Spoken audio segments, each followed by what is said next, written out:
Մեծարգո նախագահ, օրենսդիր, գործադիր, դատական իշխանության հարգելի ներկայացուցիչներ,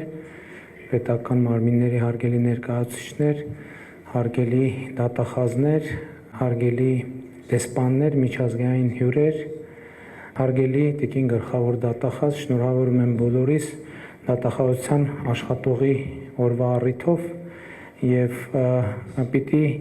գոհունակություն արտահայտեմ այն փաստի վերաբերյալ, որ Ազգային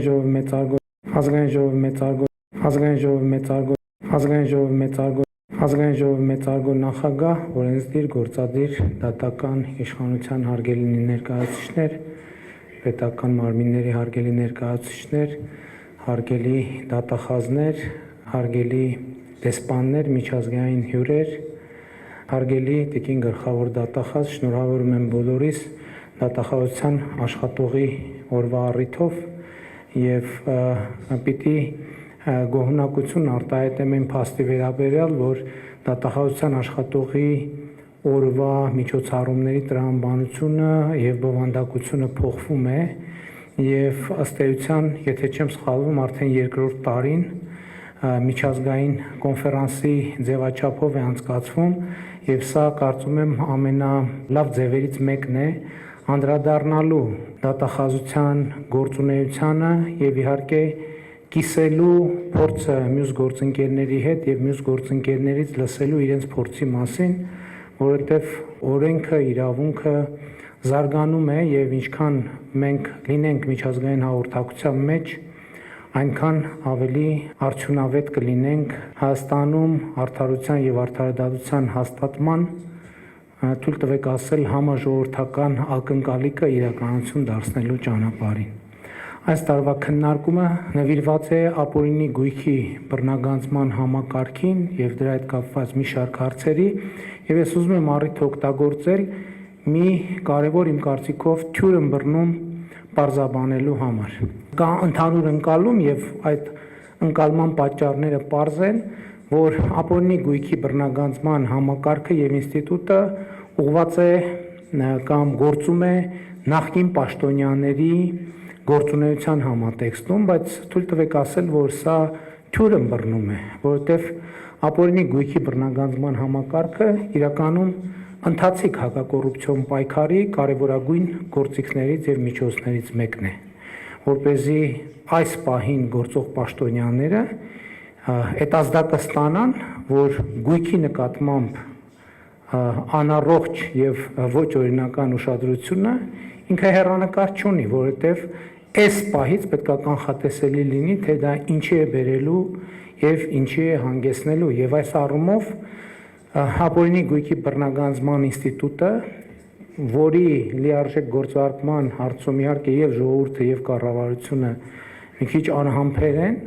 այնուամենայնիվ հակակոռուպցիոն քաղաքականության, կառավարության եւ կառավարող մեծամասնության շատ կարեւորություններից մեկն է եւ այս առումով ուզում եմ ընդգծել, որ ինձ համար որպես վարչապետ ամենաանհանգստացնող փաստերից մեկը այն է, որ հակակոռուպցիոն քաղաքականությունների մեջ եւ այդ թվում միջազգային վարկանիշերում մենք որոշակի լճացման փուլում ենք հայտնվել, տենց մի քիչ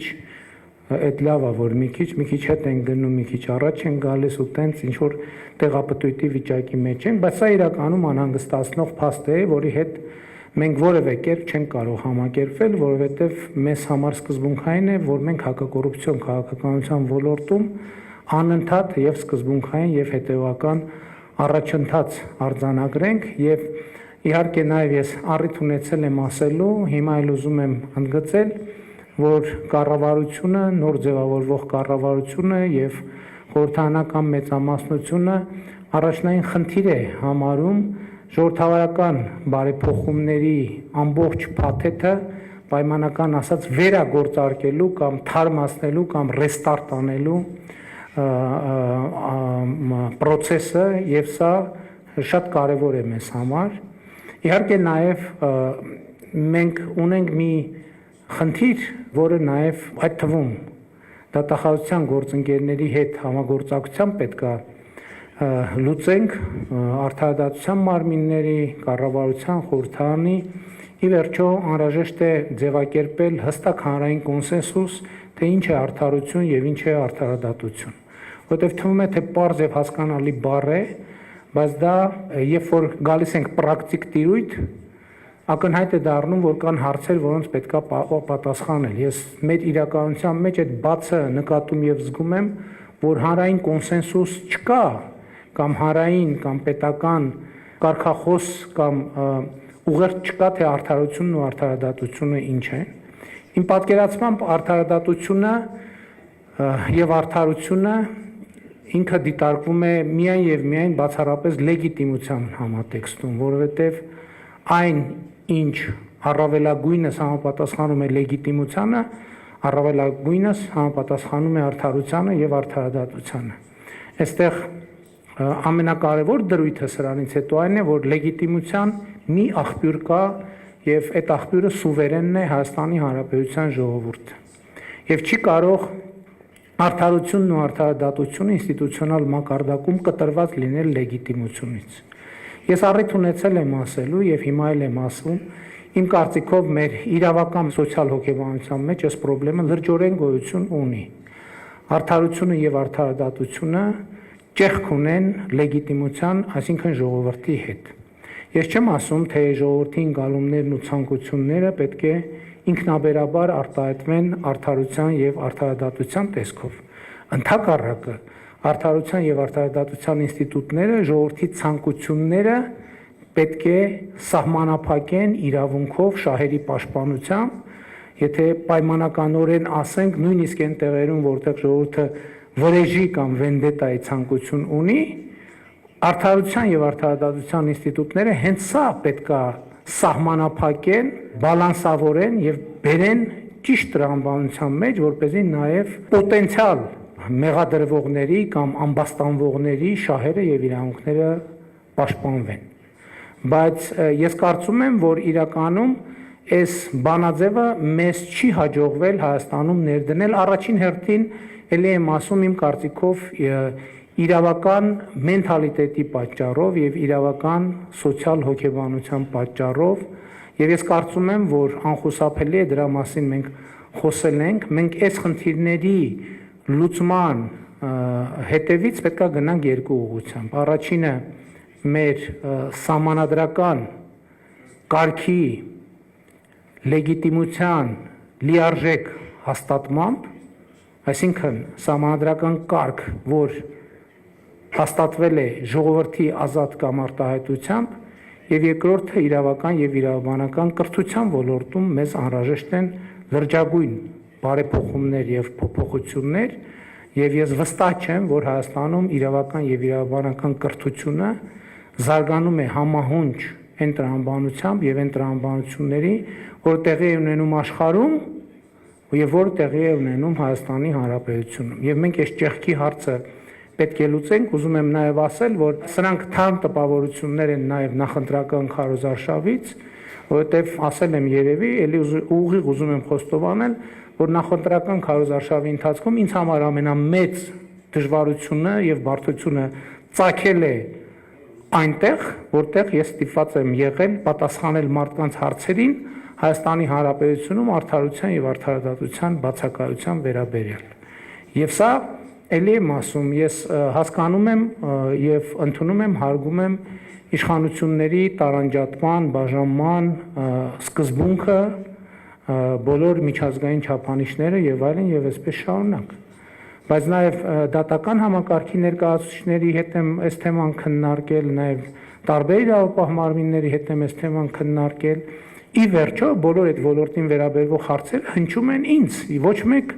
ամենայն հարգանքով, ոչ մեկ օրինակ կամ եթե ոչ մեկ շատ քչերն են գոնե թե փողոցում, երբ որ դատախազը կամ դատավորը քայլում է, իրեն կանգնեցնում, ասում են, բա այս երկրում ինչի արդարություն, արդարադատություն չկա։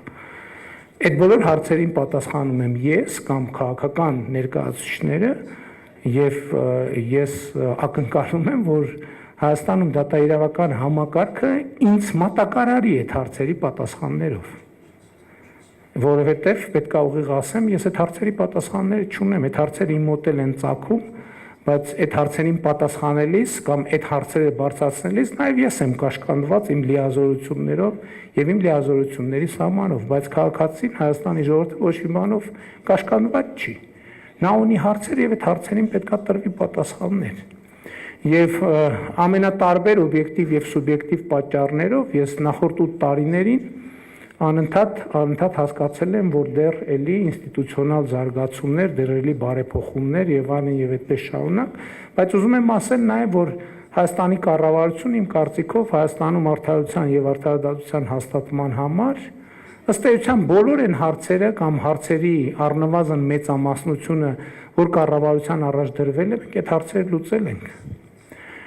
Եվ հետեւաբար այդ հարցերի եւ լուծել ենք նաեւ ժողովրդին անընդհատ դա բացատրելով, որ մենք այս բոլոր որոշումները բարդ սոցիալ-տնտեսական պայմաններում կայացնում ենք ոչ թե պաշտոնյաների, այլ ժողովրդի համար, որպեսզի ժողովուրդը տեսնի դրա արդյունքը, տեսնի, որ Հայաստանում կա արդարություն եւ արդարադատություն։ Իսկ այսօր կներեք իմ կարծիքով Հայաստանի Հանրապետությունում արդարությունը կամ արդարադատությունը հասանելի է էլիտաներին, միայն էլիտաներին։ Նրանք ովքեր ունեն փող, նրանք ովքեր ունեն կապեր, նրանք ովքեր ունեն մեզ համար անտեսանելի պատմություններ։ Եւ սա լուրջ ֆունդամենտալ պրոբլեմ է, այդ պրոբլեմին պետք է անդրադառնանք։ Չկա ուրիշ տարբերակ։ Չկա ուրիշ տարբերակ եւ ես կարծում եմ, որ նաեւ մենք պետք է հստակ առերեսվենք այս խնդրին։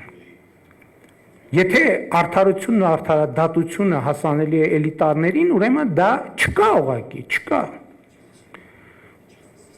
Ասենք ենթադրենք որևէ սպանություն անզգուշ է, թե դիտավորյալը կախված է նրանից, թե ով է արել։ Ասենք ում եղբոր տղան է, ում սանիկն է, ում քավորն է, ինչքան փող ունի, ինչ մեքենա է քշում։ Սա պրոբլեմ է։ Եվ եթե կառավարությունը, ես բնականաբար դա չեմ տեսնում, բայց մարդիկ հասանելի են դարձնում ինձ, իրենք ինձ հասանելիություն ունեն։ Ես